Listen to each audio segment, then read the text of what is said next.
The Keldari warships emerged from hyperspace in perfect formation, their crystalline hulls refracting sunlight into prismatic displays that would have been beautiful if they weren't so terrifying.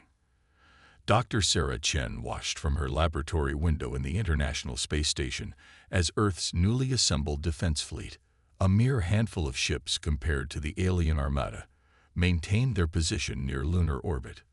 "Doctor, you need to see this," her assistant Thomas called from behind her. "The biochemical analysis just completed."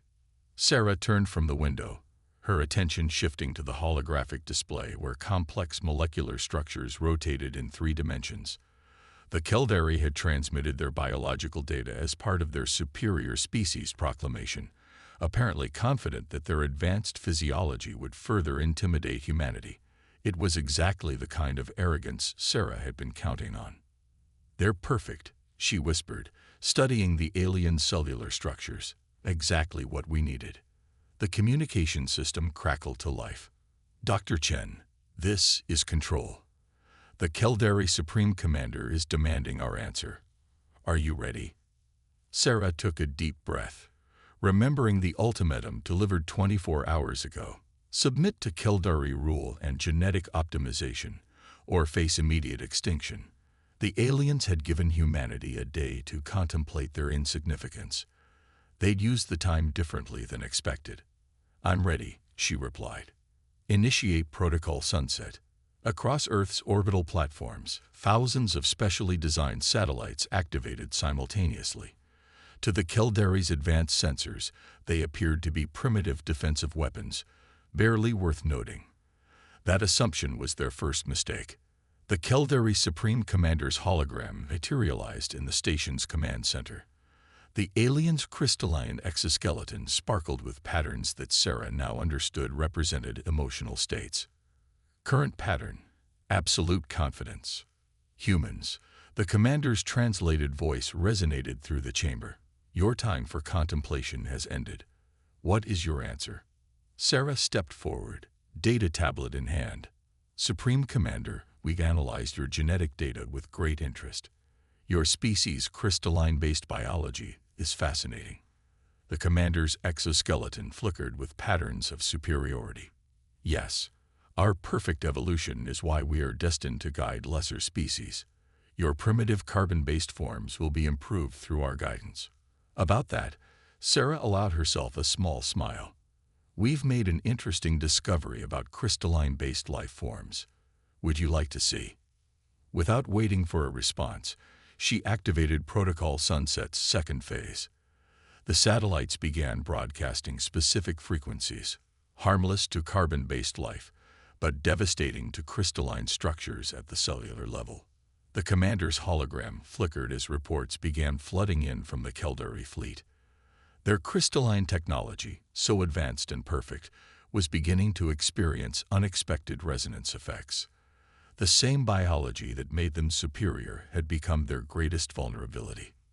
What is this?" The commander's patterns shifted to show confusion, then alarm. "Simple physics," Sarah explained. "Your crystalline biology is perfectly ordered. Too perfect, actually. It makes you vulnerable to specific harmonic frequencies. We're not destroying your ships or hurting your people, just disrupting your biological functions enough to make you really, really uncomfortable." Across the Keldari fleet, crews were experiencing everything from mild disorientation to severe vertigo. Their crystalline neural networks, far more sophisticated than human brains, were also far more susceptible to external resonance. "This is impossible." The commander's patterns showed increasing distress. "Your technology is primitive. You cannot." "That's humanity's greatest strength," Sarah interrupted. "We don't need advanced technology to understand fundamental principles. You gave us your biological data to intimidate us. We used that knowledge to show you that superiority can be a weakness." The Keldari ships began breaking formation, their crews too disoriented to maintain their perfect military precision. Some vessels started retreating to a safe distance, beyond the range of the resonance effect. "You think this demonstration of barbarism will save you?" The commander's patterns now showed rage. though the effect was somewhat undermined by the visible difficulty they had maintaining their composure. "No," Sarah replied calmly. "This demonstration is to help you understand something important about humanity. We don't want to fight you. We don't want to destroy you. But we will not submit. Every time you try to use your superiority against us, we will find innovative ways to turn it into a weakness." She gestured to the retreating ships. "Right now, you're experiencing mild disruption of your crystalline neural networks. Uncomfortable, but harmless. We could have used frequencies that would shatter your exoskeletons. We didn't, because we're not like you. We don't believe in forcing our way of life on others." The commander's hologram stabilized as they moved their flagship beyond the resonance field. You dare to lecture us about morality while attacking us with these frequencies. We dare to show you that there's more than one way to be advanced," Sarah countered. "Your technology is impressive. Your biology is fascinating. But you've become so convinced of your superiority that you've forgotten something crucial. Adaptation is more valuable than perfection." The room fell silent as Sarah transmitted a data package to the Caldari fleet. "These are the frequencies we're using, along with our complete analysis of crystalline biology vulnerabilities. Consider it a gesture of good faith. You can now protect yourself against this kind of attack, from us or anyone else who might figure it out. You're giving us the weapon you used against us." The commander's pattern showed genuine confusion. "No," Sarah smiled. "We're showing you that humanity is willing to share knowledge rather than use it for dominance. We're proving that we're worthy of being treated as equals, not subjects. The choice is yours. Continue trying to conquer us, forcing us to develop more creative ways to resist, or engage with us as partners and discover what our different perspectives might achieve together." The commander was silent for a long moment, their pattern cycling through multiple emotional states. Finally, they spoke. "You are not what we expected." "That's kind of our thing," Sarah replied. "Now shall we begin actual diplomatic discussions? I have some fascinating theories about the potential applications of crystalline carbon hybrid biological systems." As the Caldari fleet regrouped, now maintaining a respectful distance from Earth, Sarah turned back to her window. The crystalline ships no longer seemed threatening. Instead, they looked like what they truly were: an opportunity for humanity to prove that real strength lies not in domination, but in the wisdom to find better solutions. The first strike in this conflict hadn't been a weapon of destruction, but a demonstration of understanding. It wouldn't be the last surprise humanity had in store for their would-be conquerors. Commander James Rodriguez sat in the dimly lit operations center beneath the Rocky Mountains, his fingers dancing across holographic interfaces as he coordinated what might be the most ambitious hack in human history. Around him, hundreds of computers hummed in concert, their combined processing power focused on a task the Caldari had deemed impossible. "Sir," Lieutenant Emma Park called from her station, "we're detecting increased quantum encryption activity from the Caldari fleet. They're trying to adapt to our incursion." James allowed himself a small smile. "Let them. They still don't understand what we're actually doing." The massive display wall showed the status of Operation Digital Pebble, named after the ancient story of David and Goliath. The Caldari's quantum networks were represented as complex crystalline structures, seemingly impenetrable to conventional cyber attacks. But James and his team weren't using conventional methods. "Status report," he called out to the room. "Phase 1 complete," Emma responded. "Simple arithmetic errors have been introduced into 47% of their navigation systems. Nothing dangerous, just enough to make their perfect formations look slightly drunk." Phase 2 at 82%, another analyst reported. "Entertainment media is bleeding into their tactical displays. Some poor Caldari captain is trying to give orders while watching human cat videos." The room filled with muffled laughter, but James kept his focus. What they were doing was both deadly serious and brilliantly simple. The Caldari's quantum computers were incredibly advanced, capable of calculations that would take Earth's best supercomputers millennia to complete. But that very complexity made them vulnerable in ways their creators had never considered. "Sir," Emma's voice carried a note of triumph, "we're receiving a transmission from the Caldari Cyber Defense Command." The holographic image of Chief Information Officer Ixal materialized in the center of the room. The crystalline being's normally orderly thought patterns were visibly disturbed. "Explain yourselves," Ixal demanded. "How are you corrupting our quantum networks? Your binary computing systems are primitive by comparison." James stood, approaching the hologram. "That's exactly why we're succeeding. You built your systems to defend against quantum-level attacks, massive data breaches, and sophisticated AI intrusions. But you never considered defending against something as simple as wrong answers." "Wrong answers?" Ixal's crystalline form flickered in confusion.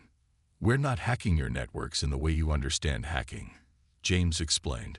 "We're just introducing small errors into basic calculations. Your quantum systems are so complex, so perfect, that they have no way to recognize simple mistakes. It's like having an advanced AI that can solve quantum physics problems, but can't tell when someone's written down that 2 + 2 = 5. The revelation seemed to physically pain the Caldari officer. "But our systems perform trillion-point accuracy checks on all calculations." "Exactly," James smiled. "They check for sophisticated errors, but ignore basic ones.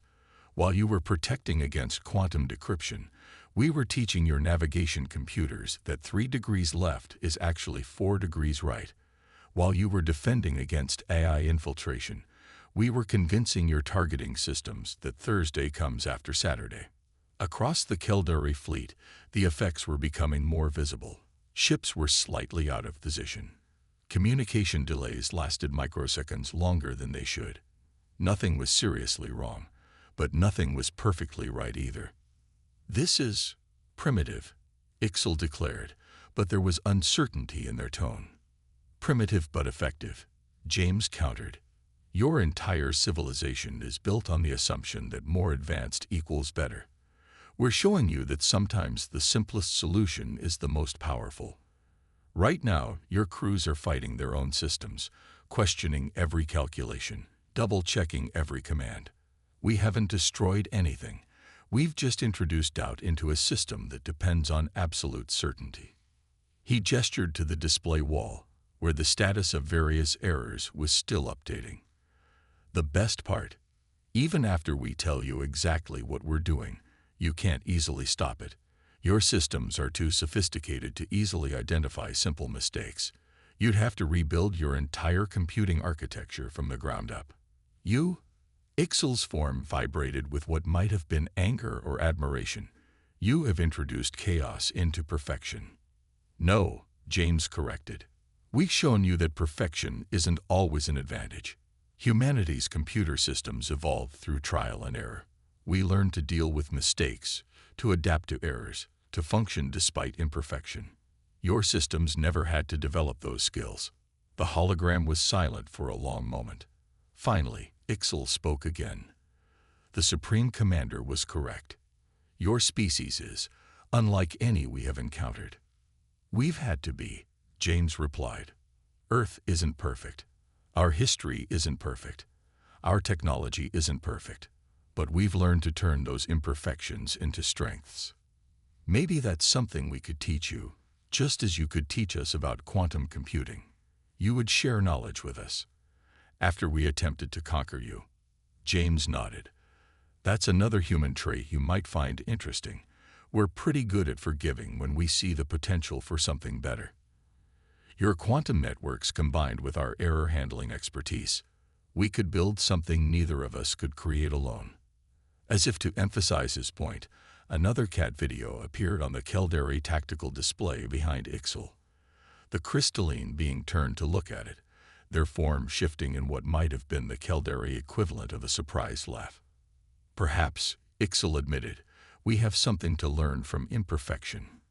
James smiled, already thinking about the possibilities of human-Caldari cooperation in digital space. The next revolution in computing might not come from perfect quantum calculations, but from teaching advanced systems how to deal with being wrong. Admiral Maya Patel stood on the bridge of the EDS Curiosity, watching the tactical display with practiced calm. Her ship, like the rest of Earth's ghost fleet, appeared primitive by Caldari standards.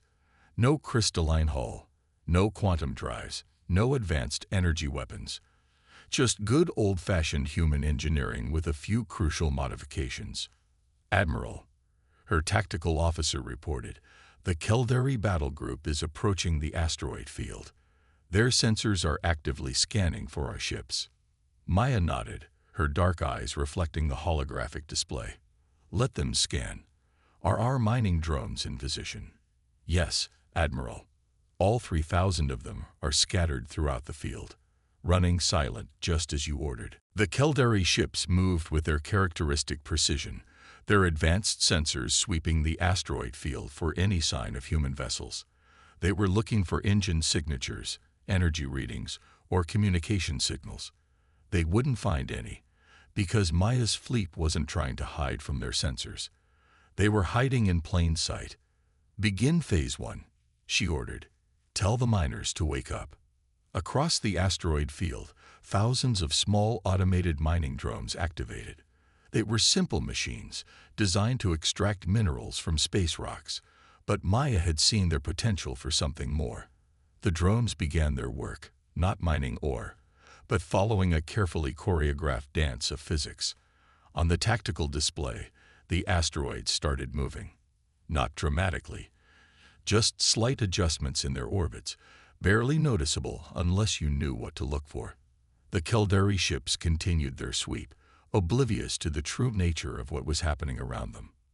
Their lead vessel is approaching the first convergence point, the tactical officer announced. 30 seconds. Maya watched as the physics trap she'd set began to close. The subtle movements of thousands of asteroids were creating gravitational eddies, invisible currents in space that would gently but inexorably pull anything caught in them off course. The first Caldari ship hit the eddy. Its perfect formation wavered slightly as its navigation systems detected the unexpected gravitational fluctuation. But by then, it was too late. The ship was caught in a web of overlapping gravitational fields, each one subtly altering its course. They're responding, the tactical officer reported, increasing power to their engines to maintain position. And that's mistake number 2, Maya murmured. The increased engine output was exactly what she'd been counting on. The energy from their engines interacted with the carefully positioned asteroid field, creating new gravitational distortions that only made their situation worse. The Caldari commander's hologram appeared on her bridge, their crystalline form radiating confusion and frustration. What trickery is this? Show yourselves and fight honorably. Maya stepped forward, allowing herself to be seen. There's nothing dishonorable about using the laws of physics, Commander. We're not hiding. We're right here among the asteroids. Your sensors are working perfectly. You're just not seeing what's actually important.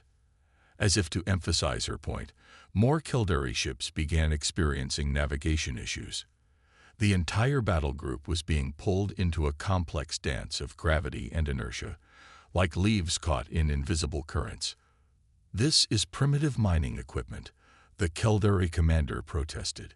It cannot possibly affect our advanced ships. That's where you're wrong, Maya replied. Your ships are incredibly advanced, yes, but they still have to obey the basic laws of physics, laws that we've spent centuries working with and understanding. While you were developing quantum drives, we were learning how to use gravity itself as a tool. The tactical display showed the full scope of her trap now. The Caldari ships were caught in a three-dimensional web of gravitational forces, created not by advanced technology, but by the precise positioning of thousands of ordinary rocks. Your sensors are designed to detect threats, Maya continued. But gravity isn't a threat. It's just a fact of existence. You can't shoot it. You can't shield against it. You can only work with it, something humanity has gotten very good at doing.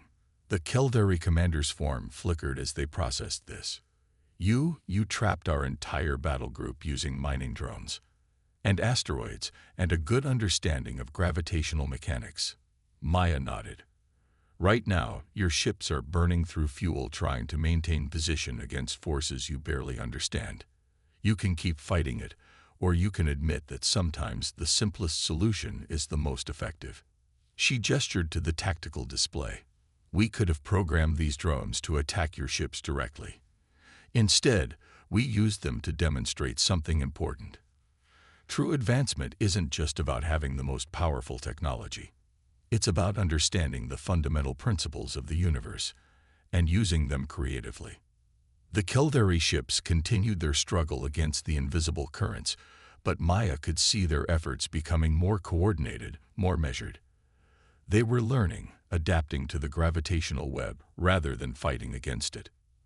Perhaps, the commander admitted, their crystalline patterns showing a new configuration. We have something to learn from your perspective on physics. Maya smiled. And perhaps we have something to learn from your advanced technology. Imagine what we could achieve by combining your quantum understanding with our practical experience.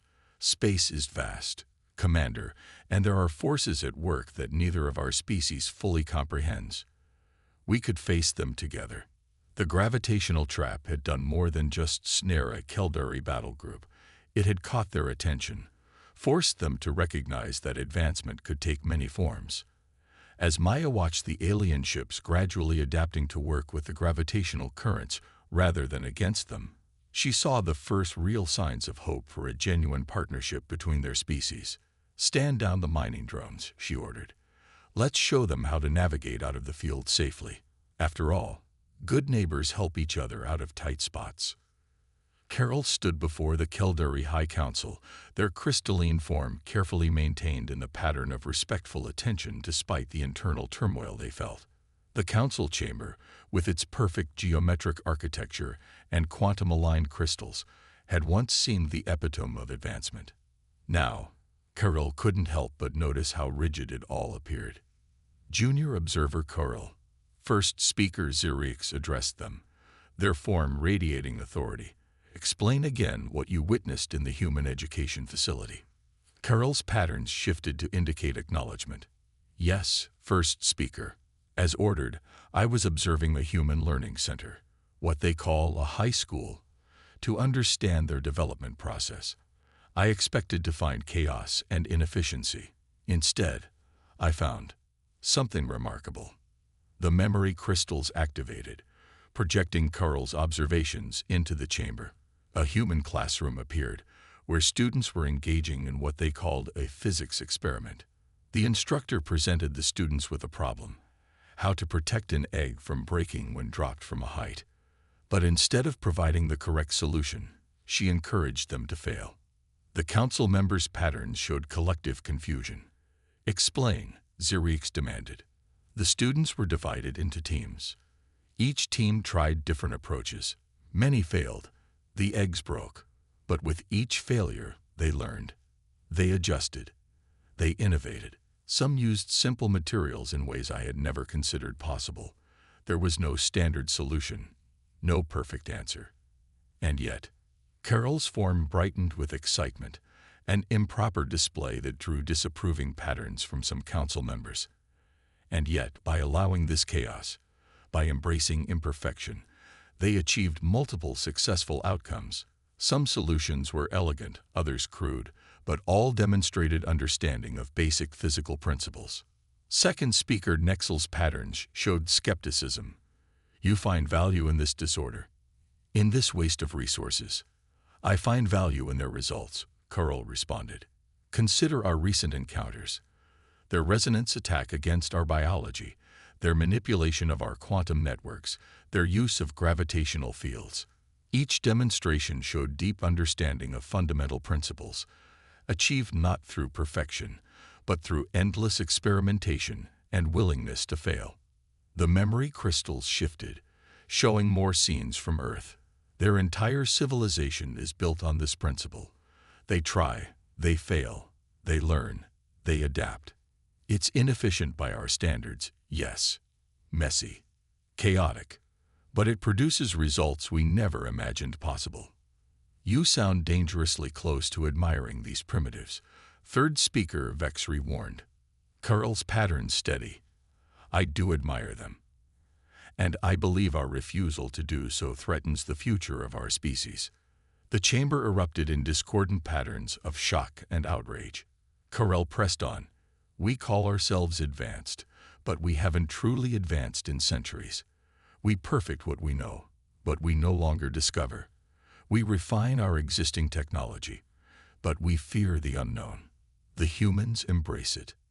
Enough. Xerxes' pattern blazed with authority. You overstep, junior observer. With respect, first speaker, I believe we all overstep by assuming our way is the only path to advancement. The humans have shown us new possibilities. Their chaos breeds creativity. Their imperfection drives innovation. Their willingness to fail leads to unprecedented solutions. Carol activated their final memory crystal. This is from their historical archives. Humans once believed that heavier-than-air flight was impossible. Then two humans, with no formal engineering training, built the first airplane in a bicycle shop. They failed repeatedly. Their methods were imperfect. Their materials were primitive. But they succeeded where better-equipped, more knowledgeable people had failed, because they were willing to learn from each failure. The council chamber fell silent, the patterns of its members showing complex emotions. Carl continued softly. We offered to perfect their species. Perhaps instead, they could teach us how to embrace imperfection, to learn from failure, to rediscover the joy of true discovery. You propose we abandon our ways. Nexel demanded. Adopt their chaos. No. Carl's patterns shifted to show conviction. I propose we expand our definition of advancement. The humans don't reject technology. They simply understand that technology alone isn't enough. They've shown us that true superiority isn't about having the most advanced systems, but about having the wisdom to know when simplicity is more effective than complexity. Xerxes studied Carl for a long moment. You believe their influence has already begun to change us. Look at our fleet, Carl responded. Our ships now incorporate human error-checking systems. Our quantum networks are more resilient thanks to their primitive but effective security concepts. Our understanding of gravitational mechanics has expanded through their practical applications. We are already changing. The only question is whether we will acknowledge and embrace that change, or continue to resist it. The council chamber's perfect crystalline architecture seemed to pulse with the intensity of the moment. What Carol proposed was more than just a tactical adjustment. It was a fundamental shift in how their entire civilization viewed progress and perfection. And if we refuse to change? Third speaker Vexry asked. Carol's patterns showed calm certainty. Then we risk becoming like this chamber, beautiful, perfect, and ultimately static. The humans have shown us that there is strength in adaptation, in willingness to change. They don't fear imperfection. They learn from it. Perhaps it's time we did the same. The council members' patterns shifted through complex emotions as they processed this radical proposal. The perfect order of their society was being challenged not by human weapons or technology, but by ideas. Ideas that, like the humans themselves, refused to be contained by conventional boundaries. As the council deliberated, Carl reflected that perhaps this was humanity's greatest victory, not defeating the Kildare, but showing them a new way to grow. The United Earth Council chamber buzzed with tension as representatives from both species gathered for what would either be the beginning of a new era or the prelude to renewed conflict. Dr. Sarah Chen, Commander James Rodriguez, Admiral Maya Patel, and Carol sat together at the central table, a sight that would have seemed impossible just weeks ago. The Kildare High Council members arranged themselves in their traditional crystalline formation, though Sarah noticed subtle imperfections in their patterns now. Whether intentional or not, it seemed symbolic of the changes sweeping through both civilizations. We are gathered here, Secretary General Isabella Santos began, to discuss not just peace, but a fundamental reimagining of how our species can interact. The past month has taught us all valuable lessons about the true nature of advancement. First speaker Xerxes' patterns shifted in agreement. Indeed, our attempt to perfect your species nearly led to our own stagnation. We have much to learn from each other. Commander Rodriguez pulled up a holographic display showing the combined achievements of their month-long collaboration. Already, our joint teams have made breakthroughs that neither species could have achieved alone. Human creativity combined with Caldari precision has opened up entirely new fields of study. The display showed their successes, hybrid computer systems that combined quantum processing with human-style error handling, new medical treatments that merged crystalline technology with organic adaptation, and spacecraft designs that incorporated both advanced Caldari engines and innovative human use of basic physics. Admiral Patel gestured to a particular project. This is my personal favorite, the new deep space exploration program. Caldari quantum drives combined with our gravitational field manipulation techniques, we can now navigate regions of space that both our species thought were impossible to reach. But perhaps more importantly, Carl added, their patterns showing enthusiasm. We've begun to understand that advancement isn't a linear path. The Caldari pursued perfection, humans embraced adaptation, and now we're discovering that the true path forward lies in combining these approaches. Sarah stood, addressing both councils. What we're proposing today goes beyond a simple alliance. We're suggesting the creation of a new kind of interstellar partnership, one based not on dominance or submission, but on the recognition that diversity of thought and approach is the greatest strength any civilization can have. She activated her own display, showing a new organizational structure that made both human and Caldari representatives lean forward with interest. We're calling it the Convergence Initiative. Think of it as a grand experiment in combining different perspectives. Every project, every mission, every research team will include members of both species, specifically chosen for their contrasting approaches. You want to institutionalize chaos. Third speaker Vexry's patterns showed concern, though notably less rigid than before. We want to institutionalize growth, James corrected. Your quantum networks are more secure now because they incorporate our primitive error checking. Our space navigation is more efficient because it uses your advanced sensors. Apart, we each had limitations. Together, we're already breaking through barriers both our species thought were absolute. Maya pulled up tactical displays showing joint human-Caldari fleet exercises. Look at how our ships move together now. Caldari precision, guided by human intuition. We're not just cooperating. We're creating entirely new ways of thinking about space travel, about technology, about what's possible. The real question, Carl addressed their own council, is whether we're brave enough to embrace this change. For millennia, we've believed that perfection was the ultimate goal. These humans have shown us that perfection can be a cage, that true advancement comes from being willing to try, to fail, to adapt, and to grow. Secretary General Santos stood. We're not asking either species to abandon their nature. We're proposing to create something greater than either of us could achieve alone. The Caldari can teach us about precision, about the beauty of perfect crystalline structures, about quantum mechanics that we're only beginning to understand. We can teach you about adaptation, about thinking beyond conventional limits, about finding strength in diversity. The chamber fell silent as both councils considered the proposal. The display showed potential joint projects, deep space exploration vessels, new types of colonies that combine crystalline and organic architecture, research stations dedicated to exploring the fundamental nature of reality itself.